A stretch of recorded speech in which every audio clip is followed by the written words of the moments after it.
Minutes.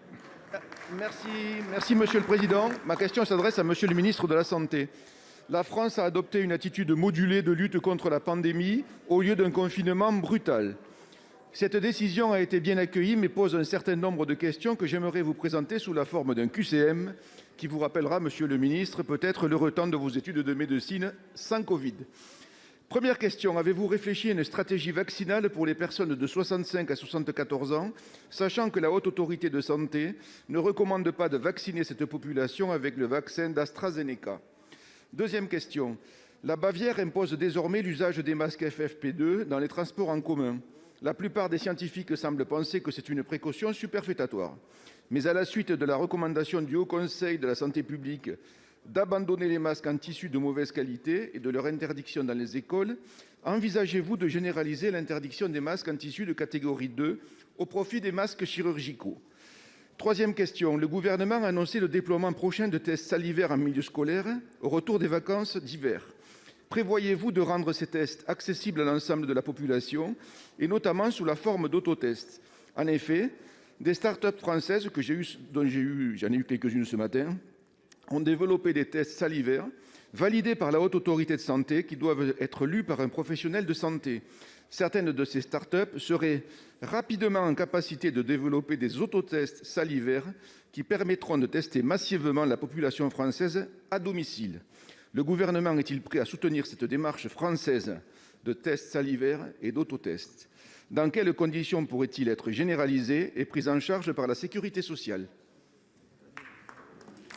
Pour vous répondre, la parole est au ministre des Solidarités et de la Santé, monsieur Olivier Véran.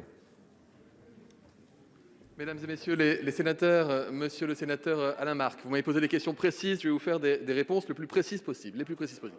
Pour les personnes entre 65 et 74 ans, à ce stade, ce sont plutôt les vaccins à ARN messager, c'est-à-dire Pfizer, Moderna et demain CureVac quand il sera validé, qui pourront être proposés.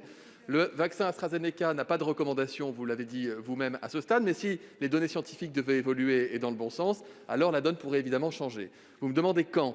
Eh bien écoutez, logiquement, d'ici à la fin mars ou au tout début du mois d'avril, nous aurons vacciné la totalité de la population cible âgée de 75 ans et plus et pourrons ouvrir la vaccination aux personnes de la tranche suivante par âge décroissant, c'est-à-dire les 65-74 ans en vaccin ARN messager en centre.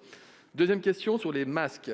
Le Haut Conseil de santé publique demande à ne plus utiliser, vous l'avez dit vous-même, les masques en tissu n'ont pas de mauvaise qualité, mais ce sont les masques généralement qu'on a fabriqués soi-même en essayant de suivre les normes AFNOR et dont le degré de filtration n'est pas supérieur à 90%.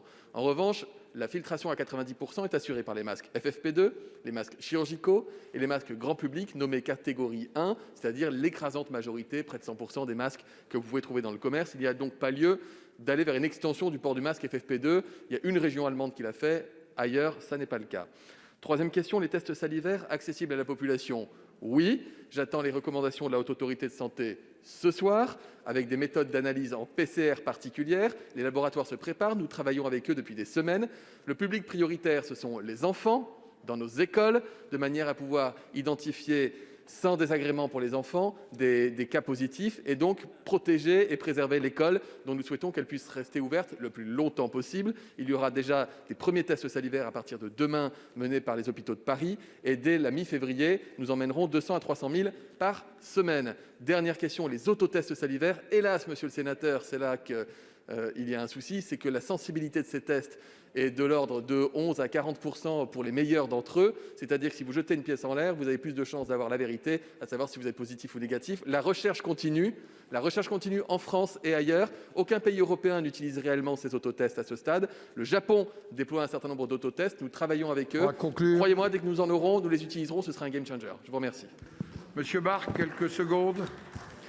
Des start-up françaises, notamment en région Occitanie, sont en train de travailler là-dessus. J'espère que vous avez une oreille attentive, monsieur le ministre, non pas à leurs doléances, mais à leurs résultats qui, me semble-t-il, ne sont pas si négatifs que cela.